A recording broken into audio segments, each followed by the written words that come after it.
Welcome to another edition of Off Grid with Horses. I'm Russell. And I'm Alex. Russell and I are going to share true life adventures of our lives with horses on our Colorado mountain ranch. We live way off grid at 9,300 feet above sea level, high in the Colorado Rockies. Where the air is thin. But the breathing is easy. And life is hard. But the living is good.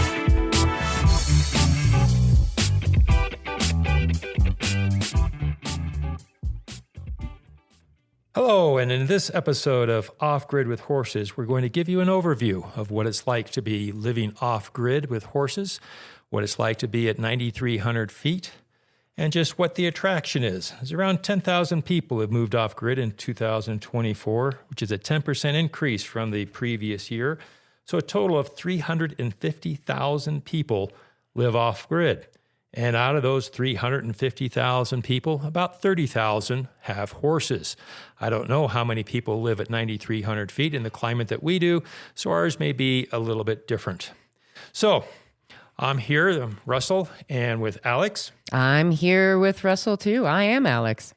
So Alex, why in the world would you want to live off-grid? By and large, the reason I like to be off-grid is I've found over the years I'm a little bit of an energetic person, and I've discovered being away from people and engines and machinery, at least the abundance of which you find in regular society, I feel much less static. I feel more like I'm at peace and I'm more grounded and I don't feel interrupted by other people's energies. That's why I'd like to be off-grid, and I'm 100% willing to work as hard as I have to be able to be off-grid and be able to spend my time with the horses and the domestic and wild animals we have out here. What about you, Russell? Well, for me, I enjoy being a part of nature. And when we are up here, we are literally a part of our environment in a way that's different than what most people experience. It's different than simply going on a hike or even backpacking where you're camping with nature and with the animals. When we're up here off grid, because we are way off grid, we're 6 miles from the nearest utility. We're back into the national forest. So it's very much a part of being with nature. Yesterday, when I was taking care of our horses, we had a herd of deer come down. And that herd of deer was about 20 or 30 feet from me. I walked out because I had to walk out of the paddocks to do what I needed to do. And there was a mother with a fawn. And the mother looked up at me and just went back to eating. She didn't care that I was there. I was just accepted as somebody that lives here as well as she does. And so I like that. I like being a part of nature.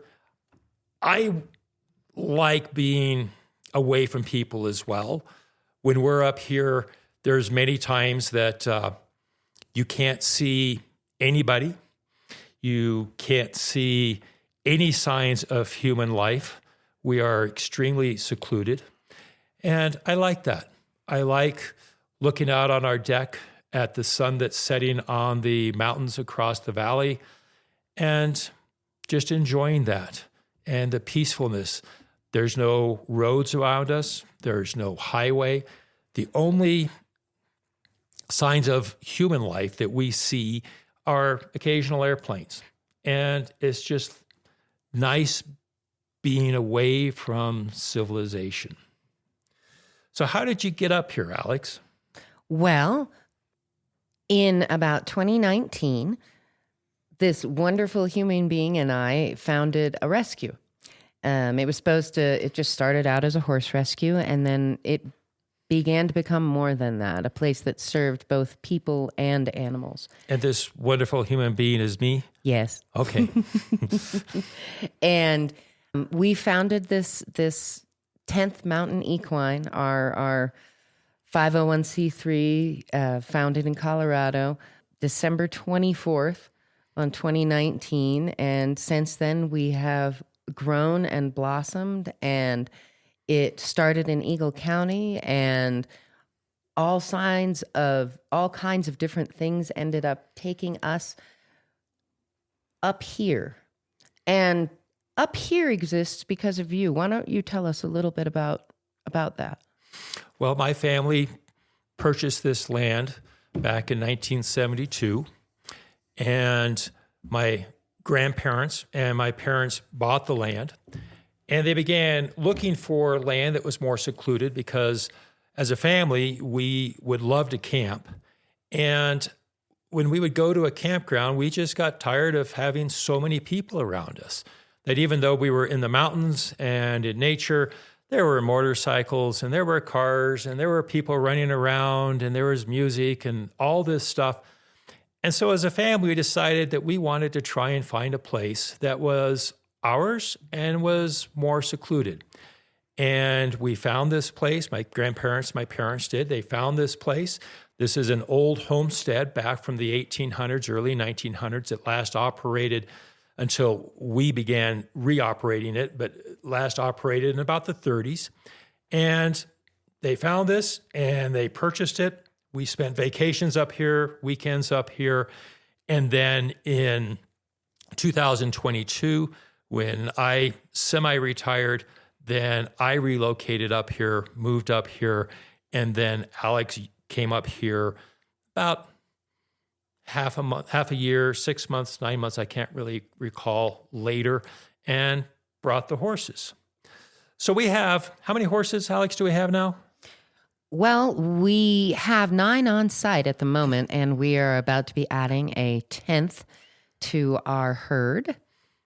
And describe what a day is like. What's your average day like up here with the horses?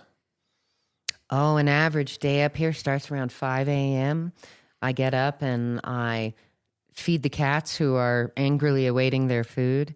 And then I get waters so that I can add water to the grains that I prepared the night before or the day before. And then I head out and I go and put masks on the horses that have sensitive eyes so that their eyes can be protected during the day. And then I go out and I take care of their feeding grains. The ponies are the only horses that we have that don't have full-time hay accessible. And so I give them some hay to start out the beginning of their day. And then go over and add waters to the horses that we need. Everybody gets some grains in the morning except the ponies. They just get their hay. And many of the horses don't actually need the grain, but since some of them get it, then all of them have to have some so nobody feels like a bad horse. And then that gets me to about 7 a.m.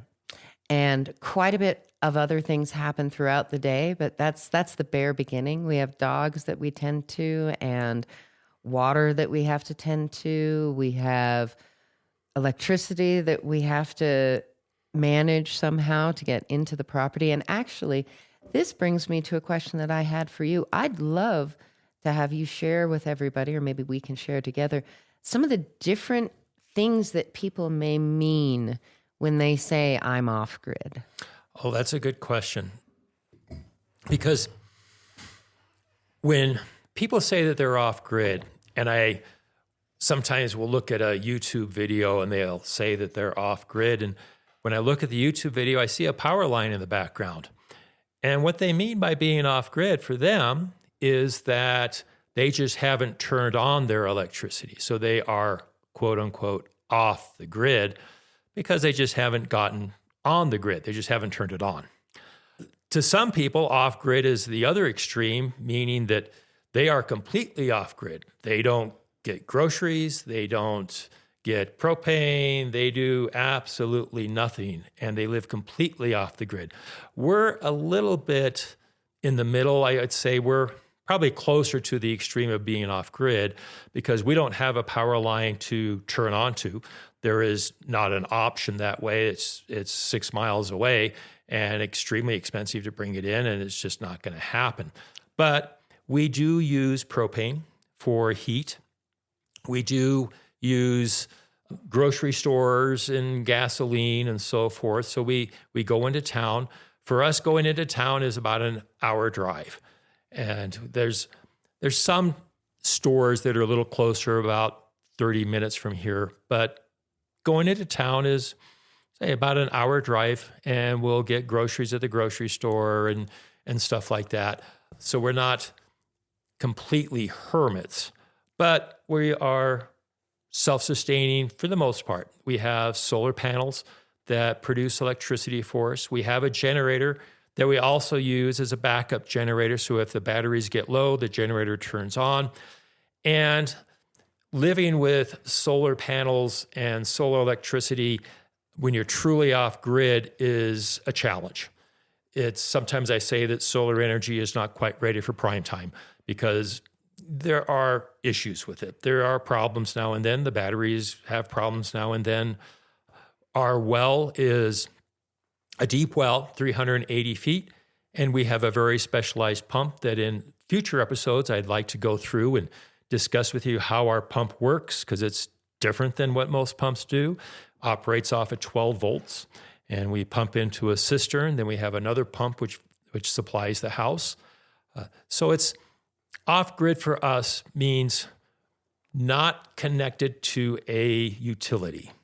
It doesn't mean that we're complete hermits and live in caves, but we do not have a public service company that we can call and say, hey, our power's out. How come? We do have internet because we have Starlink. So we connect through the satellites for internet, which is an improvement over the past few years. Before that, we didn't have internet. We kind of get cell reception, not completely, depends where you're standing, which is also an improvement. A few years ago, there was 0 cell reception up here. So that's improved. They've put up new towers around and so forth, so we can get some cell reception, again, depending upon where you're standing at the time. So that's what off-grid means to me. Doesn't mean that you're a hermit, but it does mean that you are not reliant upon public service. Well, there you have it. And as we all know, there are definitely all kinds of different thoughts that come up when people say different things. And so that kind of lets you know where we are and where we're thinking in relation to being off-grid. So we're way up here. Say we're at 9,300 feet. Our property has national forest on 2 sides, and we're in a very small subdivision. We have 28 acres. And our 28 acres is way up in the back of the subdivision. You can't really see anybody around us, but there are some people down in the valley about a half mile away would be our closest neighbor. So, Alex, we're way up here. Do you ever have any experiences with any of the wildlife up here? Oh, that's right. Yes, we have lots of experiences with wildlife up here. I probably have more experiences than the average person with wildlife. Also, I've lived all over and have always been kind of on the edges of everything. And I've always come to know deer and bear and coyotes. So what's your favorite bear story? Well, I'd have to say, although we've created a whole bunch more fun bear stories since I've lived up here, one of my all-time favorites is known by our friends as Don't Boop the Bear. So let me share that with you right now. Some years ago, I was living out in Eagle, Colorado, and I was managing an 86-acre ranch, and we had large irrigation systems. And so these large irrigation systems are what you see in the movies where the sprinklers shoot 100 feet in diameter across the field and cover a whole bunch of area at fire hose pressure levels, because that's what it takes to be able to cover a field. And so I had gotten home from doing something. I had a skirt and sandals on, and I was out in the field. There was the house, and then there was the shelter, the small shelter for this one paddock, and then the fencing for that paddock, and then there was the large shelter for that paddock. And then that paddock had some water troughs and eventually opened up into the big green meadow, which is what I was watering at the time. And so I was out there in my little skirt and my sandals, and watching where the irrigation water was coming to. I wanted to make sure it was coming far enough, but not too far that it bothered the horses. And so there I was watching it, and one of the horses goes running from the big paddock up towards the house. And I watched the horse go and went back to looking at the irrigation water, and then another horse went running. And that moment, I knew there was a bear. I looked a little farther over, and I just froze because there was a bear about 30 feet away from me, walking from the woods into the area that was completely trodden down from horses living in it. And a nice little big bear. It was a young bear, probably only 150, maybe 200 pounds. And it walked in, and the rest of the horses, except for one, ran off over to the shelter closest to the house. And I was very still. I decided, I will be a deer and just blend in with my scenery. So I watched the bear go around, and the bear went over and it sniffed one of the grain pans of the horses. And then it walked over, and only one horse hadn't run away from the shelter. And that was one of my very dear horses, and she was very sick at the time, and she was just standing there inside the shelter, unbothered by the fact that the bear came there. And the bear walked over, and the bear stood up on its back legs and put its paw up right where Santi was on the other side of the wall, and just stood there for a moment, and then just walked away. And the bear walked around, and he wasn't super tall, so when he walked behind the water trough that I was standing near, I spun around so that I could be facing him instead of having my neck cranked around sideways and likely to fall over. And then the bear walked out from the other side of the water trough, and he got about 6 feet away from me, and then he realized I was there, and it gave him a start. Oh my gosh, there's something there. And he looked at me, and then he ran off into the woods. And I was like, phew. And then his head popped up. And then he came back, and he walked around me, and I didn't move. And he walked a little closer around me, so he was maybe 8 feet away from me the whole way around. And I kind of watched him with my head, and then watched him come around the other side. Then he trotted back to the woods again, but he didn't get all the way to the woods. He just paused there. And then I did what any smart American woman would do. I put out my hand. And the bear paused for a moment, and he walked over to me, and he came over and he sniffed my hand. And at that moment, the only thing that I could think was, God, Alex, don't boop the bear, don't boop the bear, don't boop the bear, because his nose was right there next to my finger. Anyway, I'm still here, so as you can tell, I didn't boop the bear. And he just turned around from sniffing my finger. He didn't walk around the backside of me this time. He just turned and he walked away into the woods. And that is my favorite story of bears, although, boy, we do sure have a whole collection of them anymore. And up here we have a bear.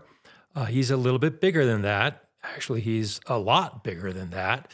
He's still a black bear. He's not a grizzly or anything, but he weighs, we estimate, around 400, 450 pounds. He's an adult male, and at least we think he's a male. He's big. Have you had experiences with our big bear here? I have. He is a lovely critter. I'm very happy that seems very timid around people, because just yelling at him gets him to go away. I think the closest I've been to him actually was I came out one day and I'd heard the dogs barking at something a little bit earlier, and I was like, oh no, it's probably the bear.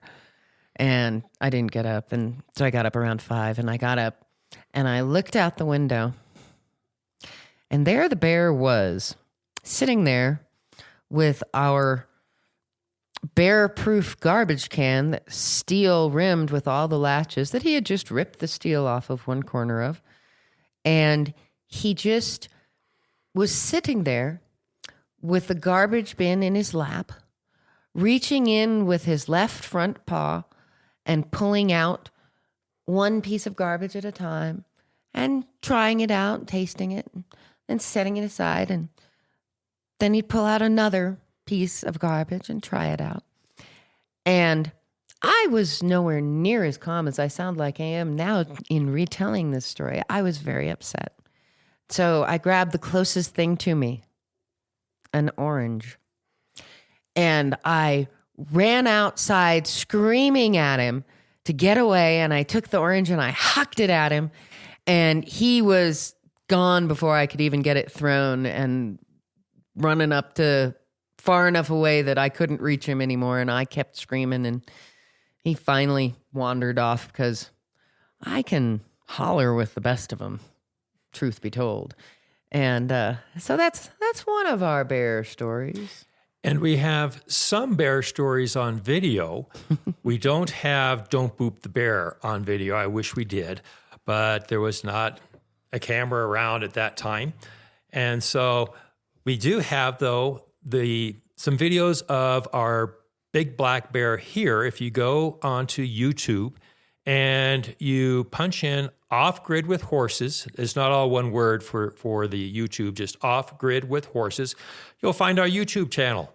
And on our YouTube channel, we have some videos of bears and of cows and of other things that... Including large mule butts. And we have a large mule butt, yes. We have a very large mule that lives here. His name is Bear. Used to be called Teddy, but we thought Teddy wasn't the right name for him because he's big.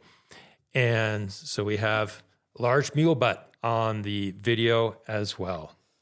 So what else happens up here, Alex, that you'd like to tell people just as an overview of what it's like to live up in the wilderness, off-grid, 9,300 feet with horses? Well, it is dreamy. We've had people come up and say that this is paradise, and I can't argue.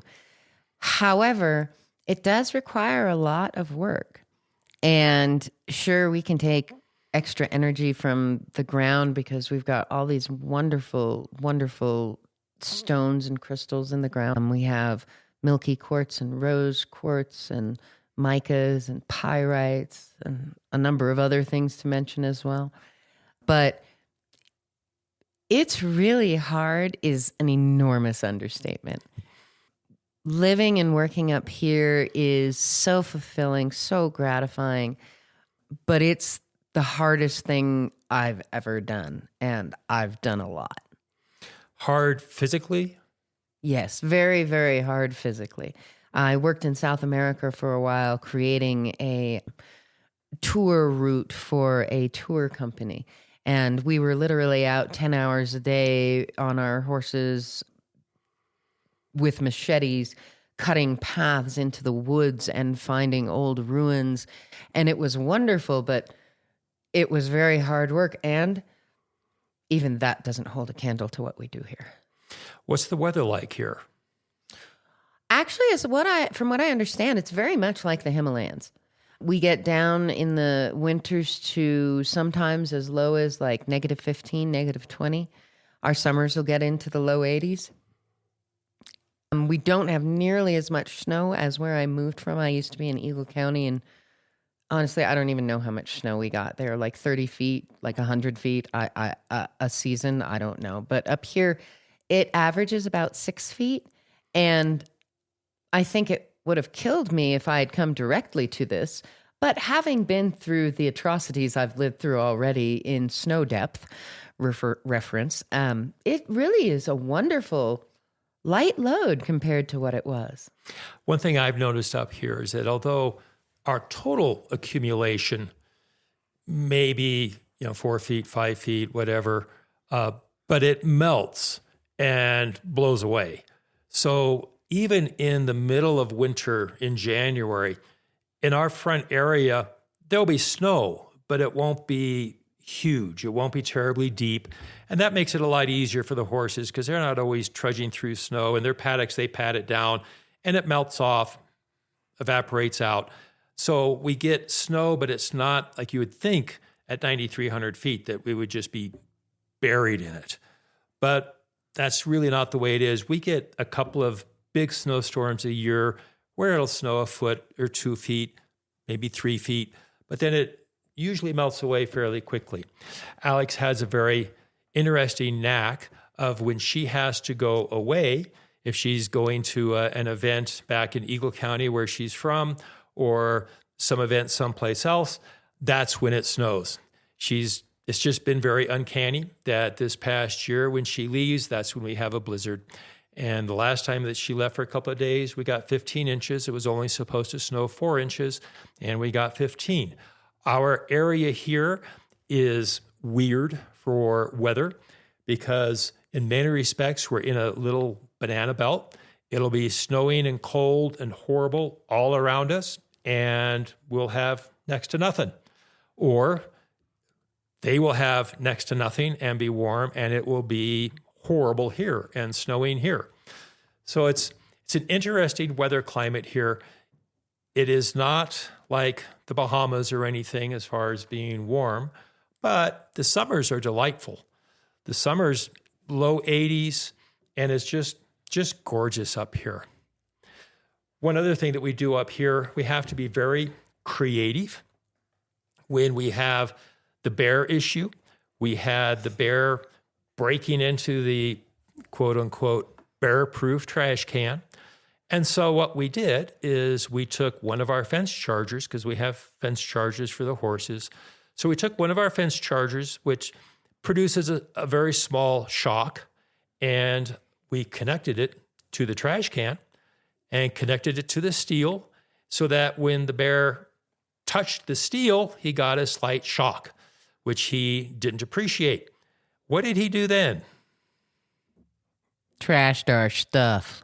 He got very, very upset, got slightly angry, and he started tearing apart boxes and crates and anything he could see because he was really, really mad that he got shocked. But it worked. It did. All right.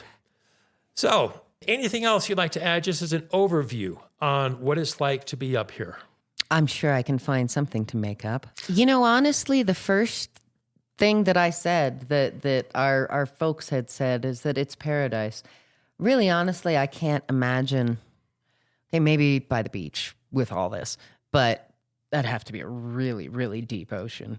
So I think that everything up here is just miraculous. I can't imagine being anywhere else. And I like having people come up here to share the time with us. All right. How can people contact you, Alex? You can reach out to me at Alex at 10me@10me.org. You can reach me at Alex, and that's ALECZ, at offgridwithhorses.com.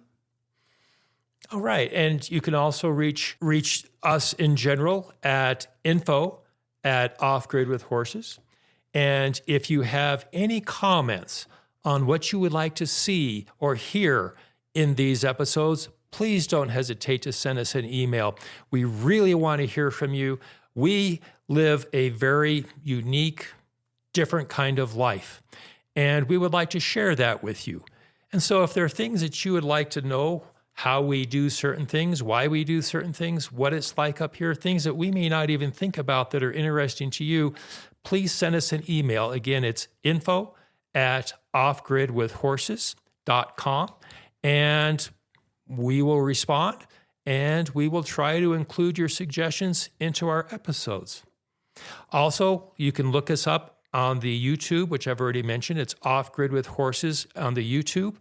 And we post YouTube videos from time to time. We don't do that every week, but when something comes up, we try to post that on the YouTube video so that you can see what's going on. All right. So ends our episode of Off Grid with Horses.